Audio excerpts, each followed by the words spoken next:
Cuando hacemos una buena siembra, el universo conspira para ofrecernos una estupenda cosecha.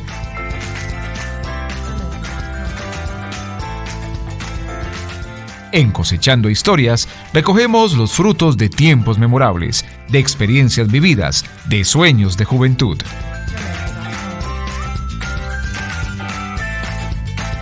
Historias narradas desde lo humano para fortalecer el alma emprendedora de una raza que, con sus testimonios, nos enseñan que vale la pena sembrar para cosechar historias. Bienvenidos. Hola, ¿qué tal? Bienvenidos a nuestro canal Dominicano TV, Una Costumbre para Ver.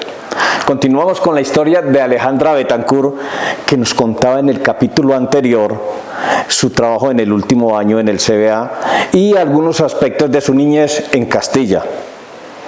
Alejandra, bienvenida nuevamente a nuestro canal.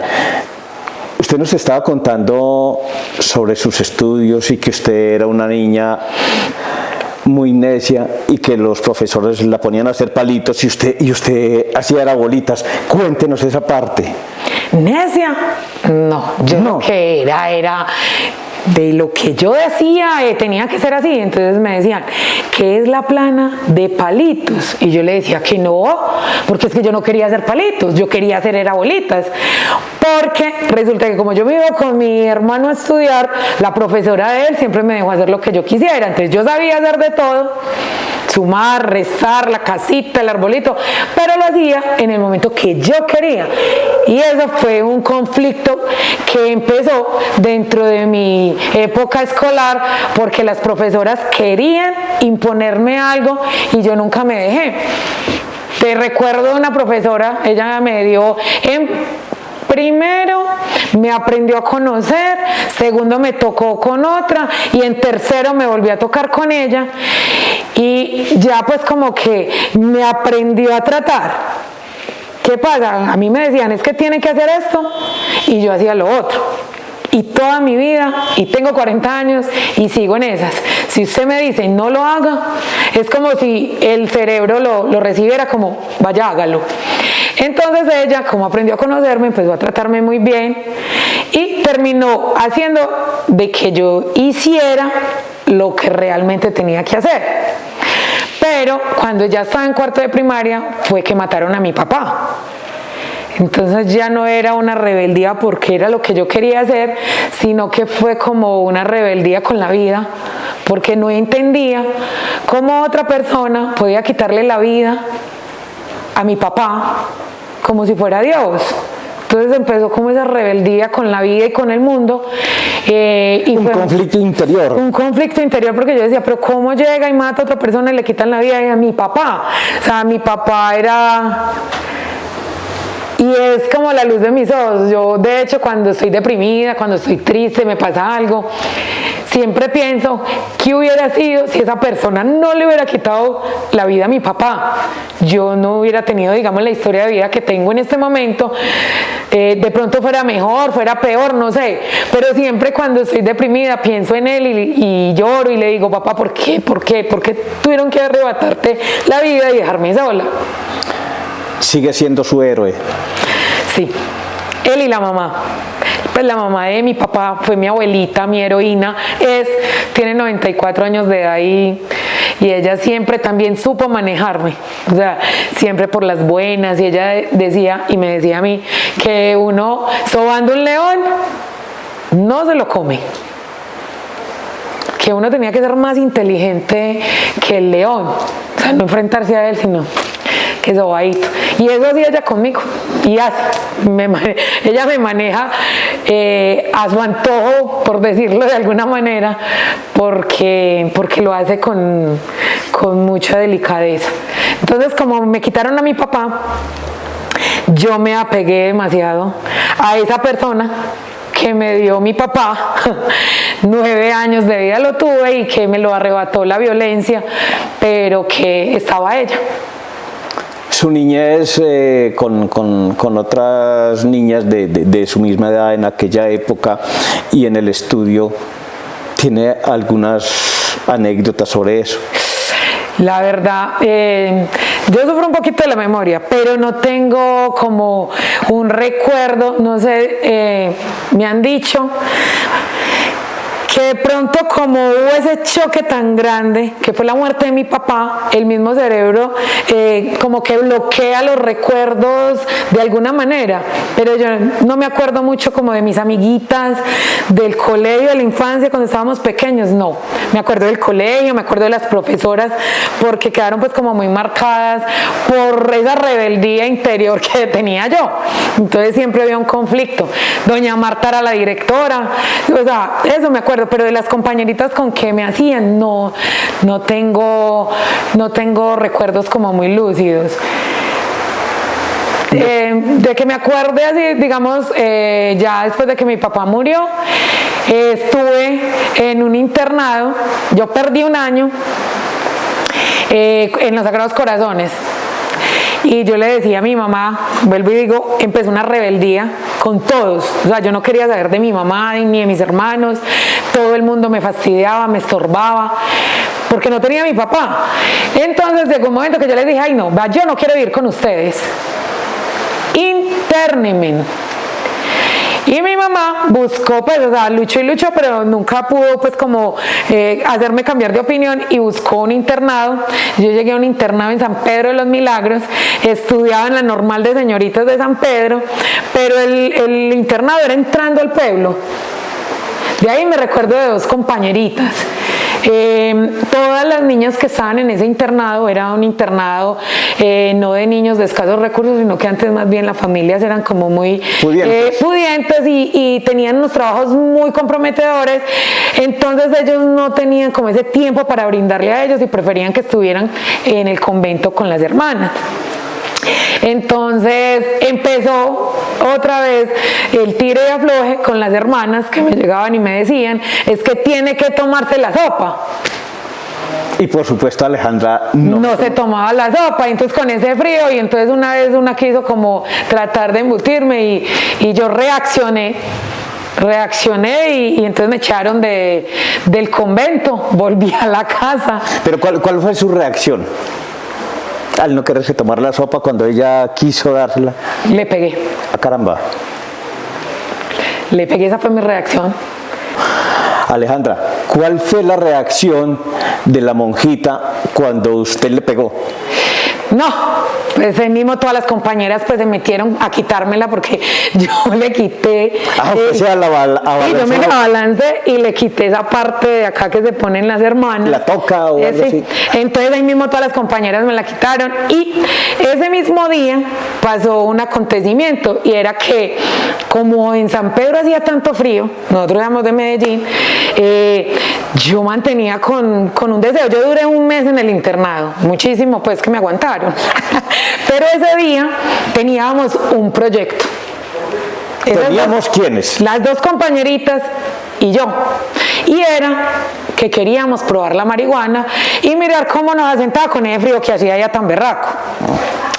Entonces la conseguimos, la escondimos, pero justo el agarrón, no sé qué, entonces llamaron a mi mamá, me llevaron donde la madre superiora y estando ahí llegó otra compañera que nos había visto muy sospechosas en un baño que había en un parque, guardando el paquetico. Guardando el paquetico, había dicho, ahí están guardando algo, fue y gracias a Dios lo encontraron, no tuvimos la oportunidad porque estábamos en un conflicto, habíamos conseguido dizque una bolsita de marihuana, pero ninguna sabía ni fumar cigarrillo, ni nada por el estilo, o sea que no sabíamos cómo meterlo, cómo armarlo. O sea, solo era curiosidad. Sí, teníamos curiosidad de a ver qué sentíamos. Entonces, no, eso fue el acabose, pues fue como todo eso, no, usted se va de acá del internado. O sea, ellas pensaron en perdonarme la reacción porque entendían de que yo venía de un conflicto interior por la muerte de mi padre y esa violencia que se estaba viviendo a nivel del municipio, porque Medellín estaba totalmente al revés en esa época. Que fue en la época de la violencia, de los narcos y todo eso. Sí. Entonces, ¿qué le dice la hermana superiora? No, que una niña con esos gustos, entonces me decían que yo tenía que decir con quién, que porque a mí me habían visto con otras compañeras. Y yo eso me lo llevé pues a la tumba, pues no me he muerto, pero sí, no lo dije. Entonces me dijeron que si lo decía me dejaban quedar, yo no lo dije, quién la había conseguido, ni cómo se había hecho todo el proceso. Me echaron y ya entré a estudiar a un colegio público. En la ciudad de Medellín. En la ciudad de Medellín. O sea, yo venía, o sea, siempre toda mi primaria y en el internado estudiaba en colegios privados. Entonces mi mamá, digamos, de castigo entre comillas, me dijo, te voy a meter a un colegio público con niños. Y entonces pues yo me crié en un ambiente, digamos, de niña de papi y mami, o sea, como pobres nunca nos faltó nada, pero usted sabe que si uno es de estrato 3, los hijos se creen 6. Sí. Entonces yo me creía estrato 6, entonces yo le decía, ay no mami, ¿cómo se te ocurre que me vas a meter con esos niños piojosos por allá, Y era una aburrición horrible, pero entonces entré a estudiar allá. Y la rectora también me sacó de allá, 20 días antes de terminar el año. Digo, vea, ella ya entregó todos los trabajos, ya ella ganó el año, esa niña es muy inteligente, pero la verdad, la disciplina, no la queremos acá. Entonces me sacaron de allá. Y así me rodé por muchos colegios, estudié en la Autónoma, en la Universidad Autónoma Latinoamericana, hice un año. También tuve inconvenientes. Yo en mi vida tuve 3 peleas, o he tenido 3 peleas. Y entre esas una la tuve allá. En la Universidad Autónoma. En la Universidad Autónoma. Yo estaba en sexto y entonces, como siempre decían que yo era la rebelde, la grosera, tal, entonces yo me quedaba callada. Yo dije, no, yo tengo que superar esto y voy a ser calmada. Entonces llegó una compañerita y empezó, no me acuerdo qué me decía, pero me acuerdo que ella cogió un portaminas o un compás y me chuzó por acá. La caramba. Y yo le dije, tranquila, que en el descanso hablamos en la universidad. Cuando llegamos o sea, nos subimos por el 4º piso a un salón de la universidad. Claro, ella iba con el convito de amiguitas y yo con el convito de mis amiguitas. Yo tenía una amiguita que se llamaba Linda, que vivía en la América, y otra compañerita, Jacqueline, que vivía en Caicedo, La Toma, sí, algo así. Entonces, ellas se fueron conmigo. Y ella con sus amiguitas también. Cuando llegó una, y bueno, la que toca mano toca cara. Y yo, como les digo, yo siempre he sido muy macho, yo no sirvo para pelear ni arañetazos ni cogidas de pelo. No, pues no, la reacción mía, ¿cuál fue? Yo toqué la mano, pues la cogí a ella, le di 3 veces contra el suelo, le fracturé la nariz y a mi mamá le tocó pagarle la hospitalización, indemnizarla, todo, porque esa fue la reacción que yo tuve. Entonces, la señorita ese año, yo era muy inteligente, decían pues los profesores, no lo digo yo, pero digamos en el colegio en ese entonces, no sé si ahora, los martes el cine era a mitad de precio. Entonces todos los martes nos volábamos para cine. Y los viernes había un centro que se llamaba La Clarita, donde uno montaba caballos, se metía a piscina, todo. Entonces nos volábamos los viernes para allá. Ese año lo perdí por faltas de asistencia. Entonces, eso fue el acabo de... Ay, yo creo que yo les conté al revés. Ahí fue donde ya me internaron y pasó lo que ya les conté anteriormente. Entonces ya llegué a mi casa, vuelvo y digo, a mí no me gustaba pedir plata. Entonces empecé a estudiar y no le podía pedir a mi mamá porque me daba vergüenza, y bien groserita que era, bien rebelde, para uno llegar y tenerse que doblegar más mi plata. Entonces nada, yo no pedía plata. Entonces ahí fue donde empecé a generar mis ingresos. ¿Dónde fue a trabajar entonces? Entonces yo vendía productos de revistas, de todas las revistas que usted conozca. Yo vendía y hacía la de los ensayos. Bueno, había un antiestrés que vendía una de las empresas, entonces yo les hacía los masajes a las esposas de los señores que conocía, y entonces las señoras ahí mismo compraban el producto y me pagaban el masaje, y así fui generando ingresos. Mi mamá tenía un amigo que era dueño de una cadena de supermercados en Medellín. Y yo lo buscaba, don Hernando Arango. Don Hernando, venga, ¿usted por qué no me da trabajo en el supermercado? Es que yo necesito plata. Pero como todo el mundo me veía, la niña, hija de papi y mami, está pelada, que va a trabajar allá, por Dios. Entonces, un día le dije, bueno, me le puse seria, le voy a trabajar una semana de gratis. Usted me la paga si le gusta mi trabajo y me da el trabajo. Y si no, me manda para la casa. Hice eso. ¿Qué dijo don Hernando? Don Hernando me decía, pero es que vea, usted es menor de edad, la policía, no, pues no se podía darle trabajo a un menor de edad. Hablábamos con mi mamá dijo, pues si ella quiere trabajar, déjela. Entonces ella decía, déjela, le decía al amigo, ella durará 8 días, dice ella que es gratis, en 2 días la veo acá. Pues señor, para su conocimiento, yo empecé de 14 años, a los 16 años yo ya le administraba un supermercado en Cabañitas. Yo estudiaba y trabajaba. Entonces yo estudiaba en la mañana y tenía el turno de 2 a 10 de la noche. Entonces yo estudiaba, iba, me pegaba un baño, almorzaba y me iba para el supermercado. Y ya, como ya de 16 años me fui de la casa. ¿Para dónde se fue? A vivir sola, porque es que a mí no me gustaba nunca me gustó que me dominen, que me controlen. ¿Usted qué va a hacer? ¿Usted para dónde va? No me gusta. Yo soy Alejandra Betancourt y soy libre. Y por eso siempre me ha gustado sostenerme yo, como para que nadie, no, pues que, ¿cómo así? Es que yo la mantengo a usted, entonces usted me tiene que dar a mí informes de lo que usted hace. Nunca me ha gustado.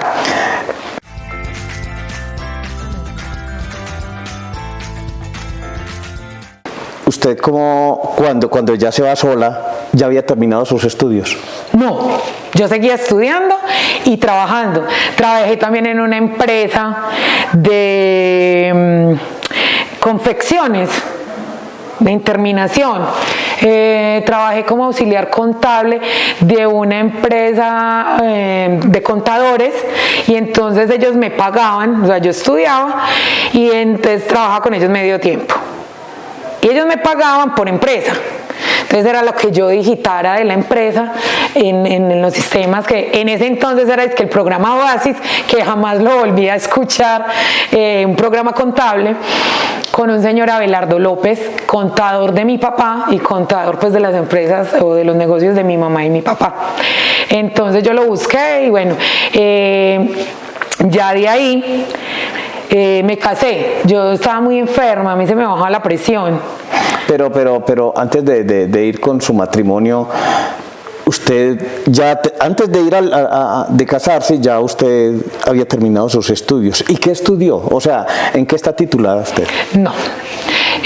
A ver, yo estaba estudiando mi bachillerato. Yo me gradué ya en embarazo.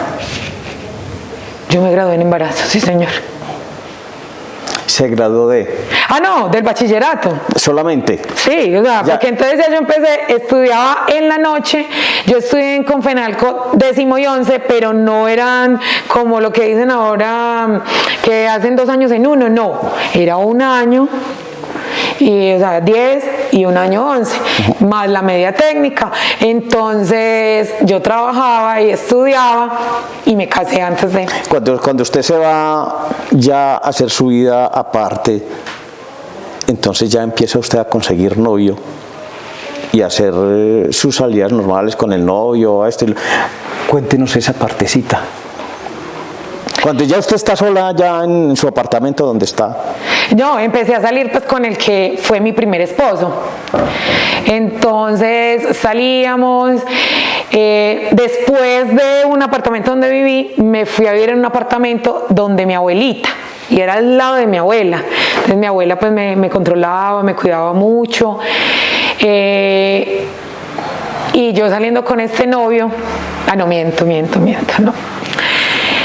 Yo estaba con ese novio, con el que fue mi esposo, y resulta de que yo me enfermé mucho y terminé. Él quiso pues y me dijo, no, vámonos a vivir juntos, y me llevó a vivir donde la mamá, porque el padre no nos quiso casar porque yo tenía 17 años, ¿cierto?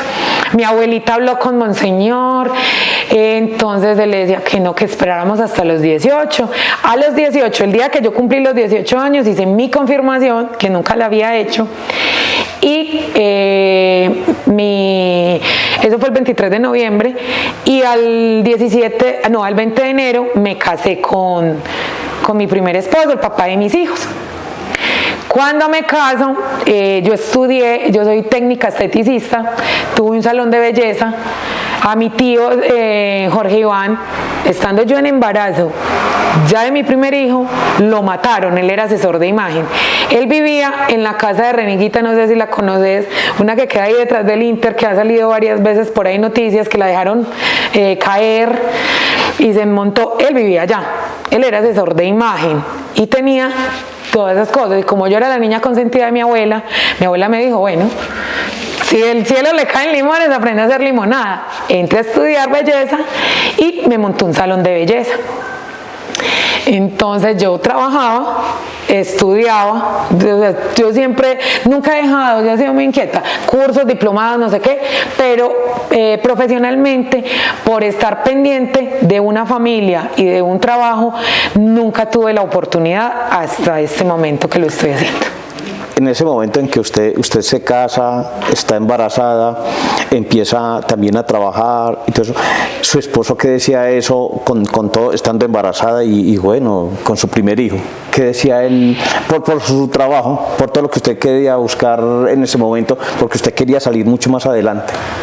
A ver, la vida con él fue muy difícil. Él era muy posesivo, demasiado posesivo. Entonces, si llegaban clientes hombres al salón de belleza, él se ponía celoso. Si los profesores se me acercaban en el colegio, porque yo seguía estudiando, entonces también, o sea, era un conflicto por todo. A mí nadie me podía hablar. Y como ustedes me conocen, yo soy muy sociable y toda la vida he sido así, eso viene en mi sangre. Entonces, era un conflicto con él. En el embarazo me pegó. Él me daba, sí, él me daba la vida del carpintero. Pero yo tengo una frustración o un complejo de que yo soy hija natural. ¿Por qué? No sé, porque como yo estuve en colegios de monjas, siempre en ese entonces, ahora ya eso no se ve, no, hija natural, hija legítima, ¿sí me entiende? Y hacían como esa discriminación. Entonces yo siempre dije, yo quiero tener 2 hijos y que sean de un matrimonio. Uh-huh. Que diga legítimo, ya ni lo ponen, pero era como el chip que yo tenía. Entonces me aguanté de dieta, estaba yo donde mi mamá, me dio una paliza, llegó desencajado de la calle, no sabemos qué le había pasado. En algún momento mi mamá me llegó a decir que algún vicio, algo él tenía, que reaccionaba así, porque no había ningún motivo, y él llegó y empezó a pegarme. Entonces insultó a mi mamá y mi hermano le dijo cuidado, y solo con decirle cuidado para que no le dijera nada a mi mamá, le pegó a mi hermano. Se volvió un energúmeno. Sí, y entonces yo me fui, no, yo ahí me quedé. Él volvió, me rogó y como a los 20 días lo perdoné, ¿cierto? Y volvimos a la vida y, que, como te digo, la vida era la vida del carpintero, clavo y madera, como se dice vulgarmente. Entonces yo siempre estaba trabajando, generando ingresos. Él era una persona que también era demasiado joven. Entonces cuando nos casamos, él le dijo al papá que él quería ser piloto de aviación, y el papá en ese momento tenía la forma de pagarle la carrera, pero a veces nosotros nos limitamos.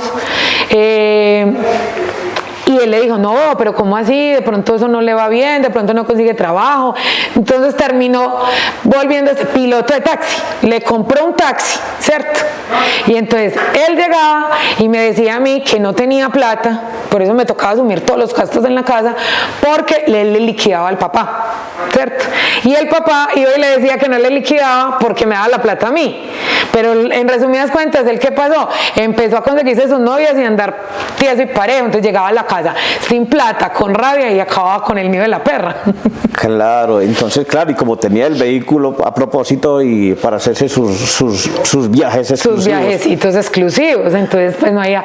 Entonces empezó pues como esa violencia intrafamiliar, y yo decía, pero yo siempre me he autoevaluado toda la vida en toda cuestión que estoy haciendo, y hablo con Dios, Dios, ilumíname, porque a pesar pues de mi locura, soy muy católica y muy creyente. Yo decía, Dios mío, pero ¿yo qué hago? El ginecólogo me dijo que debía esperar 2 años para poder volver a quedar en embarazo. Yo nunca pude planificar, y también tenía claro de que no quería tener más de 2 hijos. O sea, yo decía 10 hijos en mi vida de aquí a los 30, porque yo no puedo planificar. Entonces tuve mi segundo hijo. Ellos se llevan 2 años y 9 meses exacticos, mis 2 hijos. El mayor es Sergio Andrés Giraldo, el menor Juan David Giraldo. Y cuando estuve en el embarazo de Juan David, ese embarazo fue el más triste de mi vida, porque ahí sí no fue una vez que me pegó, sino que me pegó muchas veces. ¿También en embarazo? En embarazo, de 8 meses y medio de embarazo, me cogió delante la mamá, y la mamá le cogía la camisa, bregándolo a quitar, y desgarró toda la camisa, pero él estaba empecinado pegándome. Yo, dentro de lo viva y lo boba, yo decía, pero es que tiene que haber una ley, ¿cómo así? ¿Usted nunca lo denunció? Claro, yo iba y denunciaba, y no, pues, pero volvía y lo perdonaba. Sí, pero eso no como que no tenía un fin, nada, no llegaba pues como a una conclusión. Y mi abuelita, mi heroína, la mamá de mi papá, me decía, mi hija, es que mi hija, si usted se separa, queda que es ni soltera ni casada, y ningún hombre la va a respetar. Entonces, yo, y de hecho me casé también, porque yo no me pensaba casar en ese momento, porque mi abuelita decía que ella se quería morir tranquila, y me hizo casar, ¿cierto? Llevo 18 años separada, y mi abuela, gracias a Dios, está viva, y ahora me viene y me dice, mija, venga, es que hagamos tal cosa antes de que yo me embaramita. A mí no me echen más esos cuentos, porque me hiciste casar, me separé hace 18 años, y yo todavía estás viva. No, usted todavía tiene mucha leña para cortar. Entonces, seguí pues con mi esposo. El embarazo, 8 meses y medio la pelea, pues la última paliza que me dio. Tengo el bebé, y de dieta volvió y me pegó. Entonces yo dije, bueno, Alejandra Betancur es la que merca. Alejandra Betancur es la que tiene que hacer todo con sus hijos, y me sale más económico salir de este señor. Ya tengo 2 hijos dentro de mi matrimonio, y me separo de él, continúo con mi obligación, pero sin esa, que era la más pesada. Esa carga tan grande que tenía yo con él. Y empiezo una vida sola, con mis 2 hijos. Yo me acuerdo que yo llamé a mi mamá y le dije, madre, la soledad no me gusta. Pero Alejandra, ¿usted se va o lo expulsa él de la casa? A ver, les voy a contar cómo fue ese punto, porque resulta de que mi papá nos dejó una herencia grandecita. Pero yo en ese extracto y en la condición y la clase de vida que llevaba, me fui gastando todo, ¿cierto? Su parte. Sí, pues la parte que me correspondió a mí. Entonces llegó un momento de la crisis ya, que ya no había plata. Y yo tenía como 8 millones de pesos en ese entonces. Y había una casa, era el segundo piso, donde la casa pues paterna. Y le hice una propuesta, éramos 3 hermanos, ¿cierto? La casa era de los 3. Yo les dije, yo asumo gastos de curaduría, todas las licencias de construcción, y dividamos la casa, sacamos 2 apartamentos, yo me quedo con uno, se los entrego acabado, ya remodelado, con otro piso, con una cocina integral, pero ese apartamento se los dejo a ustedes. Estoy hablando de hace 20 años, 19 años. Y empecé el proceso, y mis hermanos estuvieron de acuerdo, porque yo les decía, muchachos, yo me estoy quedando en la calle y entonces yo necesito donde tener cómo escamparme en caso tal de que uno me quede sin trabajo o algo así. Entonces, como él no trabajaba y yo sí, entonces yo lo dejaba a él encargado de los empleados que estaban haciendo la obra. Y en ese tire y afloje, él tuvo una rabia conmigo porque regaló algo que no debía de la casa. Yo le dije, pero venga, ¿cómo así que? Es que eso iba para la finca, porque todo lo que no cambia en la ciudad, por lo general lo lleva para Beatrices, que es la casita pues de campo donde vivíamos. Entonces, yo no le entendí, yo se la regalé al oficial, no sé qué. Le dije, no, qué pena con usted, pero es que usted no tiene esa autoridad, eso lo compré yo. Él le contó al oficial, él devolvió lo que era algo costoso. Y él, muerto de la rabia, como les digo, él no es normal del todo, me quebró todo lo que dentro de la casa se podía. Y estoy hablando de hasta el lavadero. Nosotros teníamos un lavadero en la casa de esos antiguos que era hondo, un tanque y la batea, sí. Entonces habíamos comprado lavaderos de esos apartamenteritos y me los tiró por el balcón. El cemento lo regó y le echó agua. Los tubos de la luz, del agua que se estaban cambiando los partió. Mi nevera era marca Mave, que es como toda acrílica, y le metió un puño y bajó así, o sea, quebró. Lo único que se salvó, el espejo de la peluquería, porque nosotros vivíamos en una casa de esquina y como están haciendo toda esa remodelación, ese espejo quedó en el rincón del balcón y no se dio cuenta. De resto, los accesorios pues que uno pone en la mesa de centro, que el delfín, yo me acuerdo que tenía que la última cena, que la Sagrada Familia, pues regalos que le van dando a uno y porcelanas finas, todo lo quebró, el microondas, la estufa, todo. Entonces yo dije, ya, este es un antes y un después, de aquí se parte mi vida. Yo voy a salir adelante, me fui para la fiscalía, le puse un denuncio y me fui muy triste porque la fiscal que me atendió, o la funcionaria de la Fiscalía General de la Nación que atiende en Palacé, me dijo que era como si yo tuviera esta camisa y la rasgara, que esa camisa era mía, que ella no podía hacer nada con eso. Pero yo le dije, es que yo tengo cómo demostrarle que todas mis cosas las compré con la herencia de mi papá, que vendí eso, tengo cómo demostrárselo. No, que como éramos casados, eso era de los dos. Entonces, él también era dueño. Pero ya no se habían separado. No, estoy hablando de ese momento, de lo que pasó. Entonces, listo, yo quedé con mi espinita y seguí. Entonces me tocó pues criar a mis hijos, volver a comprar el material. Yo no me di cuenta en el momento de lo que él había hecho, sino que cuando llegué a abrirle a los oficiales al otro día, me encontré con que los oficiales decían, ay, doña Alejandra, este tipo, ¿por qué te hizo eso? Y yo, ¿qué pasó? Cuando empezamos a ver el despelote que había en esa casa. Estoy hablando de la casa de Castilla. Entonces empezó él ya con sus ramos de flores, con sus detalles, dizque a pedirme perdón, a decirme que no, que volviéramos, y ya, pues yo ya lo tenía claro de que esa no era la vida que yo quería, ni para mí ni para mis hijos.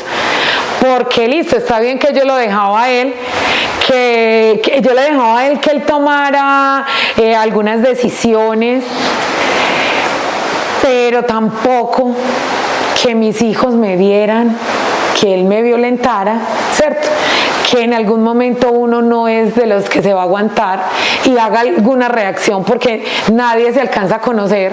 Yo decía, me mata, lo mato y se van mis hijos, con un papá para la cárcel y otro para el cementerio. ¿Qué va a hacer de mis hijos? Yo tomé la decisión, creo que fue la más correcta, en hacerme a un lado. Entonces yo le dije, más nunca vuelva a mi casa. Sin embargo, cuando terminé toda la remodelación, me fui a vivir allá y allá llegaba. Entonces, Milito, como te venía contando, yo empecé a cambiarme de barrio y vi que no era la solución porque a todas partes llegaba el señor. Entonces tomé la decisión de irme a vivir a Coveñas. Me fui para la costa con mi mamá y con mis hijos. Alejandra, muchísimas gracias por estar con nosotros en el canal Dominicano TV, una costumbre para ver. Y le invito para que nos acabe de contar su historia en el próximo programa. Muchas gracias, don Jairo, por tenerme en cuenta. Y hay muchas cosas más que les quisiera contar y que la comunidad dominicana supiera por qué y para qué Dios me tiene acá. A los televidentes, no se despeguen del canal dominicano para continuar con la historia de Alejandra Betancourt. Y recuerden, estar siempre alegres, siempre contentos. Hasta la próxima.